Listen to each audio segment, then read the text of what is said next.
Hello students, I am Nagat Pratap Singh, your math teacher. You are all welcome in online classes. In this video, I am going to solve question number 8 of exercise 6.2 class 10 math. इसमें देखिए question में कह क्या रहा है कि using theorem 6.2, 6.1 BPT theorem था यानी थेल्स थ्योरम और 6.2 क्या था, कन्वर्स ऑफ बीपीटी और थेल्स थ्योरम. तो prove that the line joining the mid points of any two sides of A triangle is parallel to the third side. Recall that you have done it in class 9. आपने इसको class 9 में भी किया है, इसलिए यहाँ ध्यान देंगे और थ्योरम 6.2 के हिसाब से आपको ये प्रूफ करना है. ठीक, कि जो लाइनें किसी भी ट्रायंगल के दो साइड के मिड पॉइंट्स को ज्वाइन करती हैं तो लाइन ट्रायंगल के तीसरे साइड के पैरेलल होती है. आया समझ में? क्वेश्चन को तो समझने में कोई दिक्कत नहीं हुआ होगा. बहुत ही अच्छा. चलिए अब इसका हम देखते हैं सॉल्यूशन. देखिए कह रहा है कि ये ए बी सी एक लाइन है, डी ए बी का मिड पॉइंट हो गया और जो यहां से ये लाइन ज्वाइन कर रहा है ए सी को पॉइंट ई पे, ये भी मिड पॉइंट होगा. तो ये दोनों यदि मिड पॉइंट है डी ए बी का, ई ए सी का, तो निश्चित रूप से डी ई भी बी सी के पैरेलल होगा.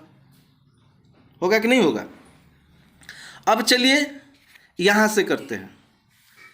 सॉल्यूशन यहां से स्टार्ट होता है. क्वेश्चन में गिवन क्या दिया है कि A D is equal to D B and A is equal to E C. क्यों?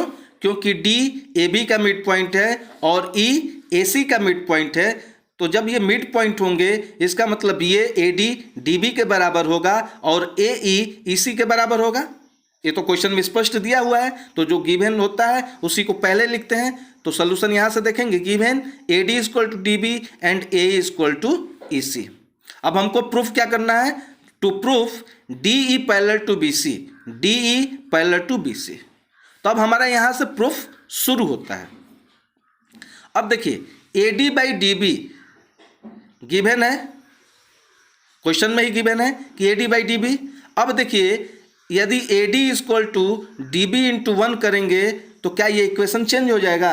नहीं, चेंज तो नहीं होगा. लेकिन जो हम प्रूफ करना चाहते हैं कि A D by D B, तो जब तक इसमें हम डी बी में 1 से मल्टीप्लाई नहीं करेंगे तब तक D be left side A D की तरफ डिवाइड में नहीं आएगा. और जब डिवाइड में नहीं आएगा तो A D by D B कैसे प्रूफ होगा? उसी तरह ए ई बाई ई सी को करेंगे. तो जब साइड्स के रेशियो इक्वल होते हैं, इक्वल रेशियो में डिवाइड होते हैं, तभी तो ये लाइन एंगल के इस तीसरे साइड के बराबर होता है. तभी प्रूफ कर पाएंगे जब साइड्स को सेम रेशियो में हम डिवाइड दर्शा पाएंगे. इसलिए ये यहाँ 1 से मल्टीप्लाई करना पड़ रहा है ताकि डीबी जो है ये लेफ्ट साइड डिवाइड में आ जाए. आया समझ में? और डीबी में 1 से मल्टीप्लाई भी करेंगे तो इसके वैल्यू पर कोई चेंज भी नहीं होगा. आया समझ में? तो A D is equal to D B into 1. तो अब डीबी जो है आ जाएगा लेफ्ट साइड, तो A D by D B is equal to 1. ये पहला इक्वेशन हो जाएगा.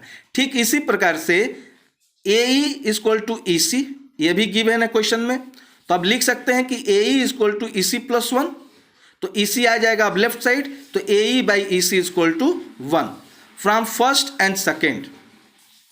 जैसे कि पहले के क्वेश्चन में है कि राइट साइड बराबर है तो लेफ्ट साइड बराबर होंगे, लेफ्ट साइड बराबर है तो राइट साइड बराबर होंगे. तो from first and second we get, पहले और दूसरे इक्वेशन से हमको क्या मिलता है कि A D by D B is equal to A E by E C. जब राइट साइड बराबर है तो ये लेफ्ट साइड भी बराबर होगा ना.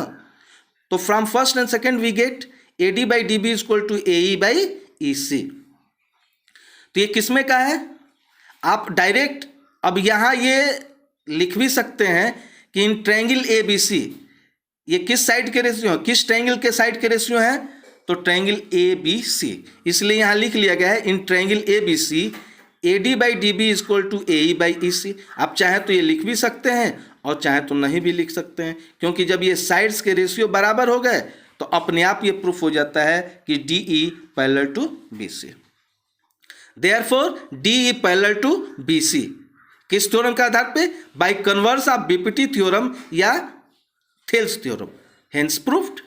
जो हमको प्रूफ करना था कि D parallel to B C, हमने प्रूफ कर दिया। तो हम आशा करते हैं कि आप लोगों को ये क्वेश्चन अच्छी तरह से समझ में आया होगा। यदि कोई कन्फ्यूजन हो आप फिर से मुझसे पूछ सकते हैं कमेंट बॉक्स में कमेंट करके। यदि वीडियो अच्छा लगे तो आप लाइक करें, कमेंट बॉक्स में कमेंट करें, शेयर करें और बेल आइकन को दबाना न भूलें। धन्यवाद।